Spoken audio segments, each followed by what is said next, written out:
Hola, muy buenos días. En esta oportunidad estamos presentando a ustedes un podcast relacionado con la valoración en la acción jurídica del abogado responsable.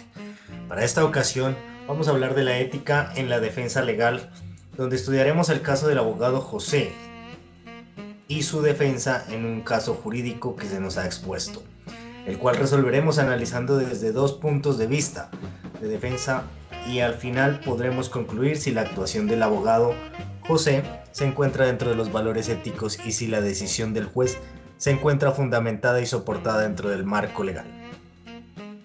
Para esto debatiremos de la siguiente manera.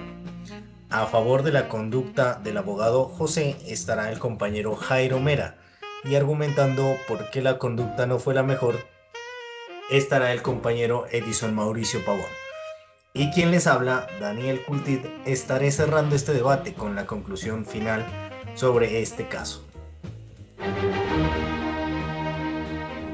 Bueno, buenos días. Mi nombre es Jairo Mera. A mí me ha tocado en esta ocasión pues hacer la defensa del señor Juan. Para eso pues debemos tener en cuenta el planteamiento de los hechos que ya se presentaron de una forma objetiva, coherente y cronológica, ¿no? Donde se dice que Juan se encontraba en su domicilio, un lugar protegido constitucionalmente. Un intruso ingresó sin ser autorizado con la intención delictiva de hacer un posible daño. Juan actuó para proteger su integridad y la de su familia. La fuerza empleada fue proporcionada a la agresión. Debemos identificar el problema, ¿no? Como fundamentación jurídica.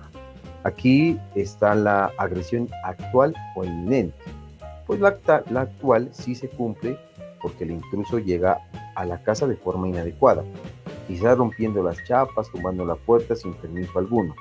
Y la inminente cuando el intruso amenaza, ¿no?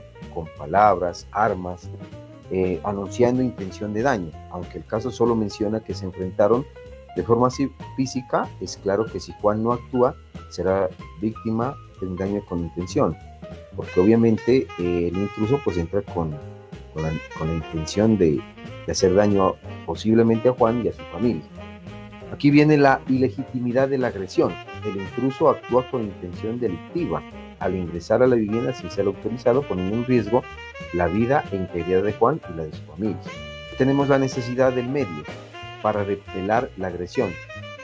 Es aplicable ya que existe un peligro real, siendo razonable para circunstancias dadas, ya que no pudo salir porque debe proteger a su familia.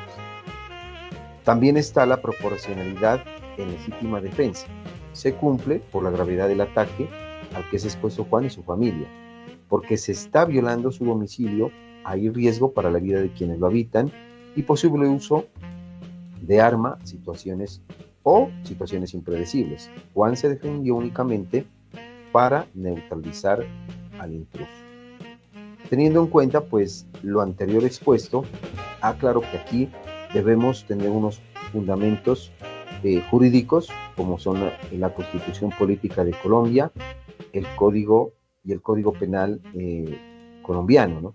Aclarando que aunque la Constitución Política no especifica en ningún artículo o habla sobre la legítima defensa, hay que mencionar algunos que sí tienen relación con la misma, como lo es el artículo 2, fundamentada la defensa cuando el Estado no puede hacerlo al instante. Pues aquí en este momento él no pudo llamar a la policía o la policía no pudo llegar a socorrerlo. Entonces, ¿qué tenía que actuar? O sea, de una manera rápida, de una manera inminente. Está el artículo 11, que es la protección de agresiones que pongan en riesgo la vida, tanto de Juan como de su familia. Está el artículo 28, inviolabilidad del domicilio, y hay uno que se relaciona, que es el artículo 15, que dice que uno debe entrar a otro domicilio siempre y cuando exista una orden judicial de autorización. Acá el ladrón entró sin permiso. Y está el artículo 29, que es el principio de proporcionalidad dentro del debido proceso, o es decir, que los dos se enfrentaron en las mismas condiciones de fuerza. Tenemos el Código Penal colombiano, que en su artículo 32 habla de la ausencia de responsabilidad cuando se actúa bajo los efectos de un caso fortuito o de fuerza mayor. En este caso, pues sí se presentó. Y finalmente tenemos la ley 21 97 de 2022, por medio de la cual se dictan normas tendientes al fortalecimiento de la seguridad ciudadana, legítima defensa. Esta figura pues fue creada en uso de las fuerzas físicas o letales de forma excepcional para defenderse o atender cuando otros se le están agrediendo en un lugar de habitación o en un vehículo. Entonces finalmente pues como defensor de Juan se ha valorado las pruebas que pueden para los efectos jurídicos, pruebas materiales, señales de violación a la propiedad, evidencia forense de enfrentamiento.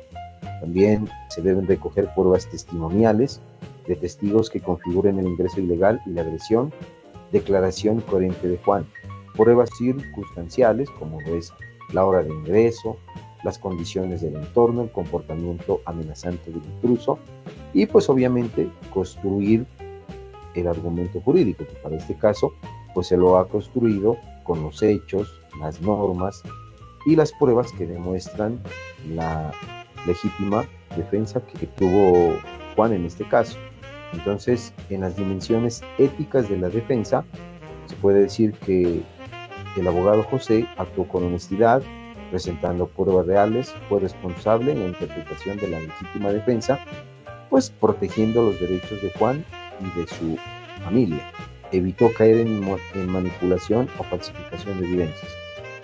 Como conclusión, pues se puede decir que el abogado está actuando con lealtad profesional hacia el cliente y a la justicia. Un saludo para todos, soy Mauricio. Vamos a argumentar desde mi postura por qué la conducta de Juan no fue ética. El marco constitucional no solo otorga derechos, sino que impone límites éticos muy claros. La búsqueda de la victoria para el cliente está sujeta al respeto de la ley y la moral. Vamos a analizar 4 puntos para respaldar esta teoría. Como primero, la violación del principio de buena fe procesal y lealtad hacia el juzgador. Artículo 83, Ley 1564 del 2012.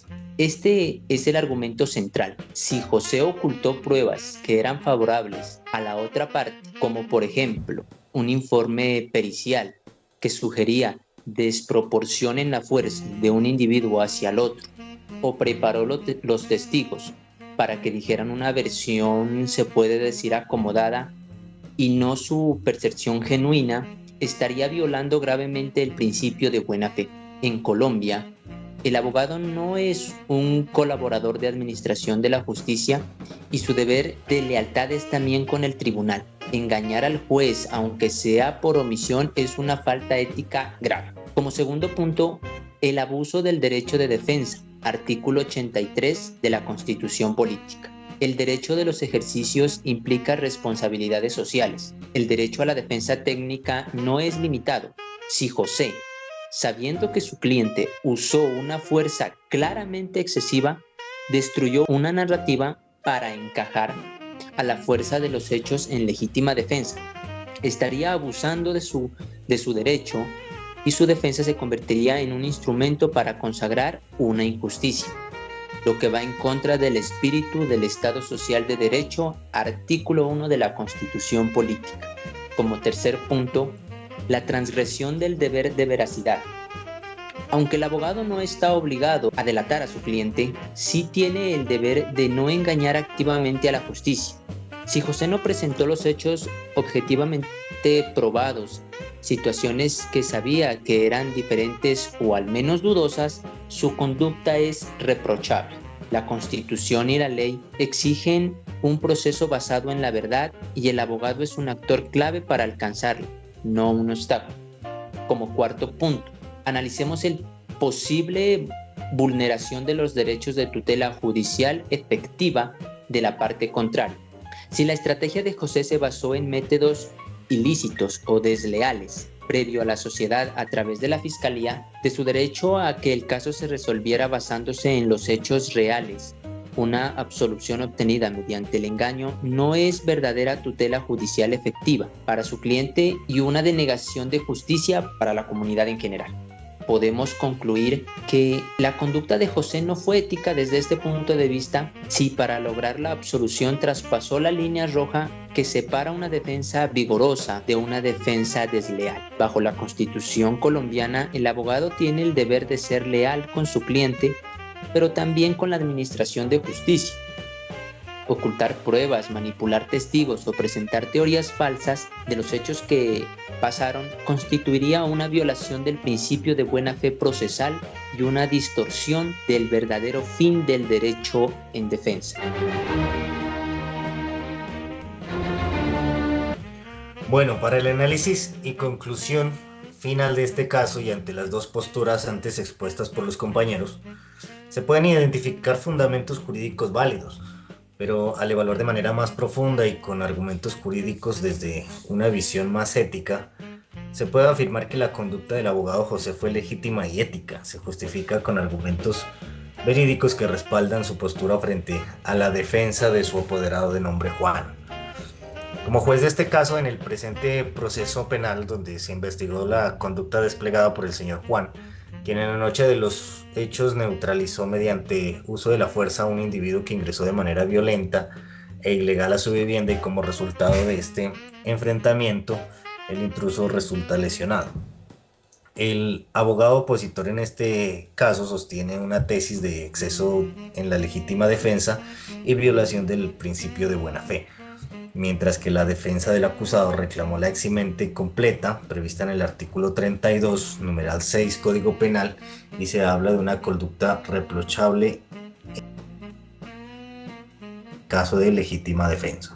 Primero, identificamos el problema jurídico que vamos a resolver, que es determinar si la conducta del señor Juan constituye en una legítima defensa, configurando en una causal de ausencia de responsabilidad penal, o si por el contrario existió un exceso en la reacción, lo que lo convertiría en una conducta típica, antijurídica y culpable. La pregunta aquí es: ¿la conducta de Juan, quien utilizó la fuerza para repeler a un intruso dentro de su vivienda, constituye un delito o se encuentra amparado bajo la figura de legítima defensa? Para esto identificamos el marco legal aplicable en este caso. Principalmente hablamos de legítima defensa, el cual está amparado por el Código Penal colombiano, artículo 32, numeral 6. Tenemos también el artículo número 2 de la Constitución Política, que nos habla del deber del Estado de proteger la vida, honra y bienes de las personas. El artículo 28 nos habla de la protección del domicilio. El artículo 34 nos habla de la prohibición de confiscación y protección de propiedad. El artículo 93 nos habla de incorporación del derecho a la legítima defensa como derecho humano reconocido en instrumentos internacionales. También tenemos algunas jurisprudencias más relevantes que podemos estudiar ante este caso, como es la 1784 del 2019 de la Corte Suprema de Justicia, donde se señala que sin prueba de agresión legítima no puede reconocerse la legítima defensa. Y tenemos la sentencia T459 del 2024 en un caso de la señora Virgelia Aguilar, donde se amplía el alcance en contextos de violencia de género prolongada, permitiendo justificar la defensa incluso fuera del momento exacto de la agresión física, de jurisprudencia de la Corte Constitucional. Dentro del Código Penal colombiano podemos decir que para que se constituya la legítima defensa se deben cumplir algunas condiciones.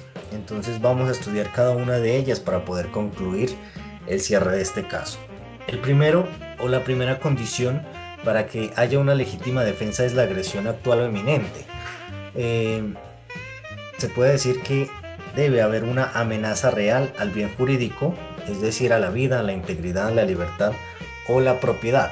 Para este caso, el intruso ingresa sin autorización a la vivienda y con unos fines delictivos. Segundo, la legitimidad de la agresión.